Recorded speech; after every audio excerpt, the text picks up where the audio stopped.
Step into Value Zone. Value Zone. Hypermart. Patancheru.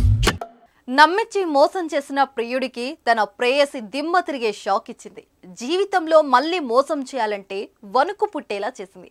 ఎవరు ఊహించని రీతిలో పగ తీర్చుకొని షాక్ ఇచ్చింది. ప్రేమించి మోసం చేసినందుకు తగిన గుణపాఠం చెప్పింది. అంతేకాదు అలా చేసినందుకు ప్రభుత్వం నుంచి 83 లక్షల రివార్డ్ కూడా పొందింది. అమెరికాకు చెందిన ఎవా లూయిస్ అనే మహిళ ఆ మొత్తం విషయం గురించి వీడియో రూపొందించి టిక్ టాక్ లో పోస్ట్ చేసింది. ఆ వీడియో సోషల్ మీడియాలో వైరల్ గా మారింది. తన మాజీ బాయ్ ఫ్రెండ్ ట్యాక్స్లు కట్టకుండా ఎగవేయడం గురించి ఆమె అమెరికా ఇంటర్నల్ రెవెన్యూ సర్వీస్ కు ఫిర్యాదు చేసింది. నా ఎక్స్ బాయ్ ఫ్రెండ్ పన్నులు కట్టకపోవడం గురించి నా దగ్గర గొప్పలు చెప్పేవాడు.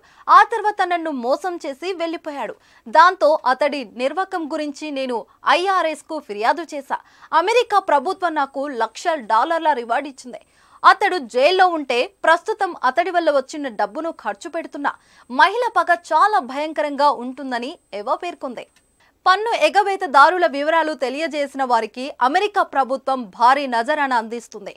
అయితే అలా ఎగవేతకు గురైన సొమ్ము దాదాపు $2 మిలియన్ పైబడి ఉండాలి. అప్పుడే సమాచారం అందించిన వారికి బహుమతులు దక్కుతాయి. పన్ను ఎగవేతదారుల నుంచి అధికారులు రికవరీ చేసిన మొత్తంలో సుమారు 15 నుంచి 30% వరకు సమాచారం అందజేసిన వారికి చెల్లిస్తారు. అలా ప్రియుడిని పట్టించి రివెంజ్ తీసుకోవడమే కాక రివార్డ్ అందుకున్న ఎవా లూయిస్ పై ప్రశంసల జల్లు కురుస్తోంది.